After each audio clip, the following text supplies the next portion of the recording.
What makes you argue for your limitations? We were teasing you, but we meant it.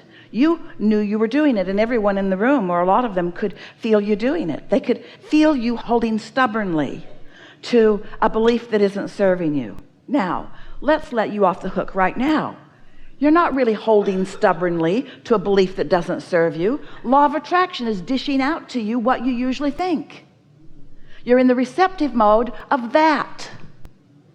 You're in the receptive mode of what you usually think, you see. So how are you going to think differently? Well, you could stand by somebody who knows how it works, and every time you do it, someone could tease you about it, or climb your tree about it, or correct you about it. But you know what would happen under those conditions? You would just become more defensive. You would just become more sure. You've had enough people in your life trying to guide your thinking and help you know that's how you got stubborn. This is my life. I'm going to live my life. Don't tell me what to do. Don't try to create my reality. I want to create my reality. But in the process, you see, when you get defensive, when you are justifying or defending, if you feel like you have to defend yourself against something, you make that something bigger and bigger and bigger and bigger and bigger, because you create your own reality. And you know why you do it? Because if I can create something big and bad and I can overcome it, then I'll be good. If I can defeat the badness, then I will be the goodness. Or I feel like it's my freedom to do so. Say more. I feel like it's want to be free by doing it my way. Yeah, that's a valid point, isn't it? But what if your way, what if those battles that you're accustomed to fighting with others, what if now you've got that battle fighting going on between you and you? Think about that. If you're used to defending yourself against others and what they think or what they want you to do, then isn't it logical that you would develop a pattern where you would sort of contradict your own desires? I want that, but it's not practical. I want that, but that's not really reasonable.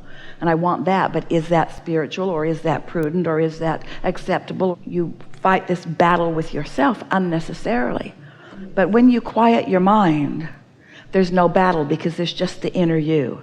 Hear this. When you go to sleep, there's just the inner you. But this part of you is ready to wake up and be like you were before you went to sleep. But when you meditate, there's just the inner you. But during meditation, the physical you joined the inner you. Can you feel the difference? When you meditate, your vibration rises. So, do you meditate? Yes. Do you meditate? Yes. And when you meditate, do you quiet your mind? Not all the time. Then you don't meditate. I do the process, but I don't get... Going through the motions. Have you ever worked with someone who just goes through the motions? They're pretending to wash the dishes, but nothing ever gets clean. They said they made the bed, but when you looked at it, it wasn't made. In other words, they're just going through the motions, not wanting to accomplish something. Well, that's not who you are. You want to accomplish something. So do you want to accomplish meditation? Do you understand what accomplishing meditation means? It means quieting your mind. It means giving yourself in your physical body access to the vibration of your inner mind. So the way I do it, telling myself to quiet, it doesn't work. It doesn't matter what you've been doing. Can you hear this fan? Can all of you hear it? Just now, for the first time, Esther uses that fan to focus on, to come into Abraham's energy just now. First time she's used the fan in the room for that. Now we want to tell you the benefit of this fan that you can hear. It's not interesting. There's not much meat in the thought of the fan. No point in comparing it. That fan isn't as nice as other fans I've heard. I don't think that fan likes me.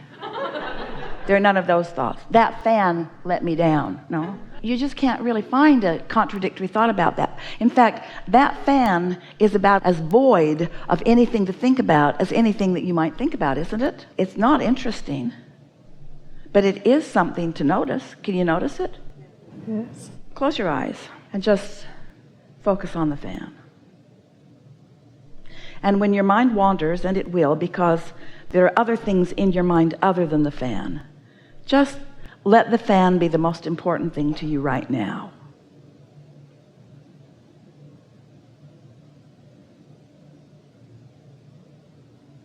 Now that's just a few seconds of focusing on the fan. Did other thoughts come into your mind while you were focusing on the fan? No.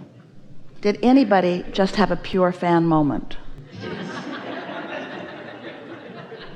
As Esther got right there, did your mind wander a little bit? Some of all of it. So if you believe that you were only focusing on the fan, not thinking about the fan, just noticing the fan, raise your hand if you think that that's what happened to you. And if your mind wandered, raise your hand. All right, that's really good, isn't it? It was about half and half. So now let's do it again, only now we've talked about it. Do you think that those of you who were able to only think about the fan will have that experience again?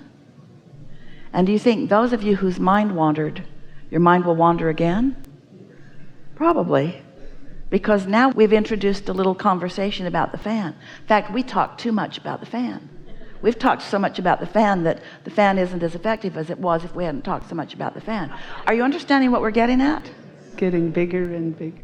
So thoughts are frequencies, and they bring other thoughts to them. And so if you get up in the morning and you find something to focus on, for those of you who found yourself only focusing on the fan, did you feel anything else in your physical body? Did you feel some detachment, some space? Did you? Yes. You did? Yes. Well, then you know how to meditate.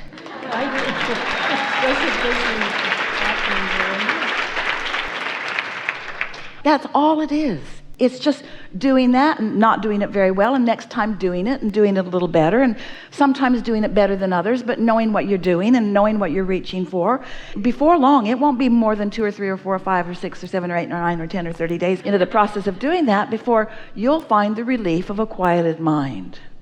Now, the relief of a quieted mind just feels like relief. If you've got something bothering you, it will feel like relief. If there's nothing bothering you, it will just feel like sort of a nice state of being. But sometimes these are some of the things that then begin to happen. You may find yourself sort of moving during meditation. You may find your head sort of moving. That's really good, because that means your inner mind, your inner being, is projecting the impulse and you're receiving it. That means you're in the receiving mode. I feel it spinning sometimes. You've done that? Then you've meditated. Yeah, that's what I mean, and now it's gone. So that's why I feel so sad about the whole thing. Now, we didn't get far enough in it for those words not to still come. You began arguing for your limitation again. We got pretty far down the road before you did that, though, didn't we? So, are you getting the sense of this?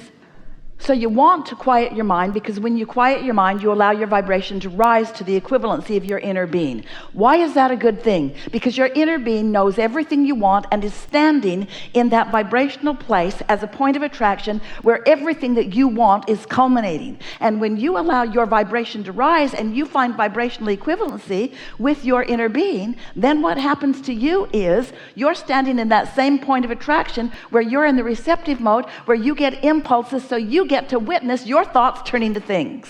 You get to see the manifestations taking shape. And why is that important? It isn't. It's just fun. It's not important. It's just more fun to watch things come into being.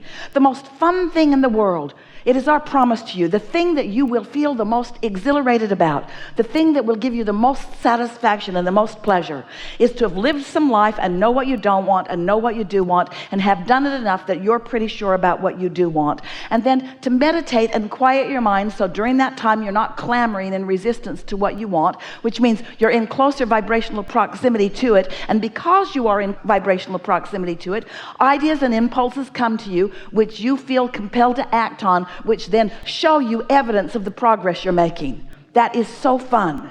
When you set an intention for something and then you get to witness the universal forces that are always working on your behalf, and you witnessing them because you're letting yourself be the receiver of the evidence of the progress of your intention, there's nothing more exhilarating than that in all of the universe.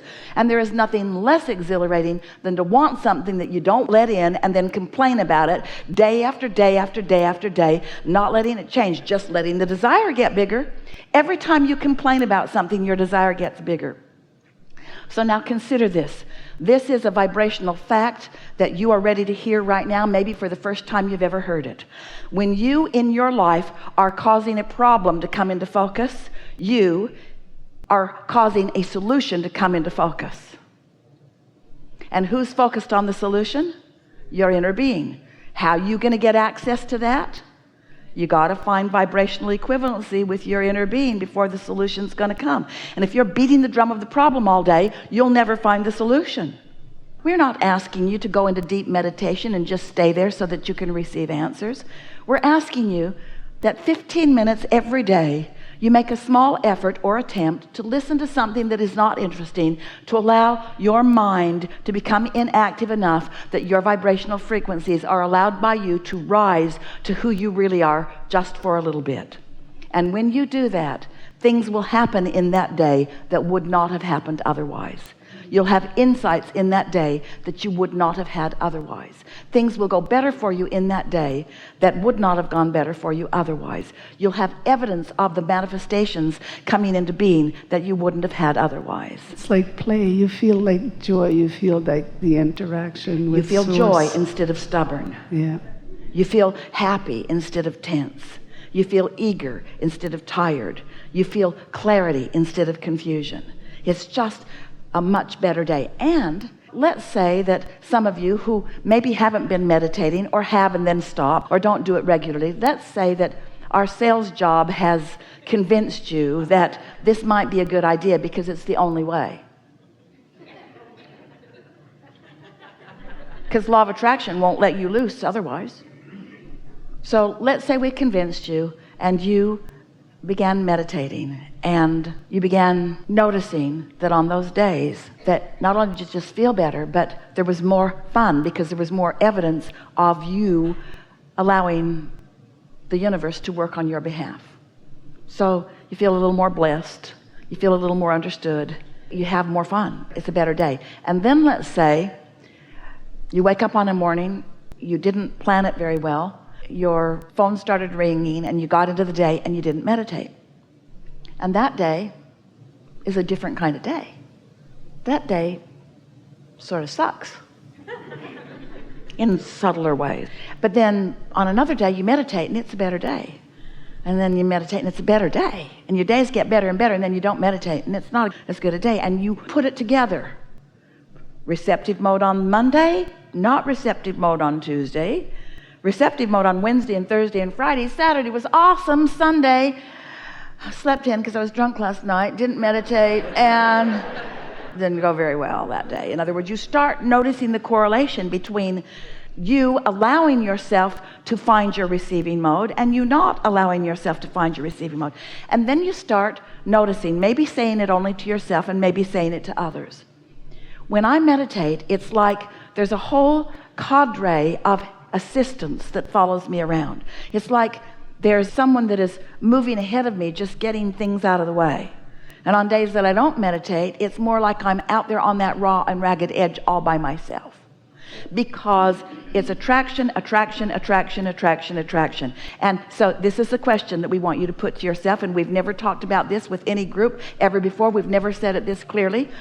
Is my point of attraction more because I'm over here? Or is my point of attraction more because I'm over here? If you've meditated, it's more because you're over here. And if you're over here where your inner being is and where all the things you want are, then the things that you want are coming into fruition. They're coming into the light. They're coming into your consciousness. They're coming into your awareness. You're starting to see them and see them and see them and see them.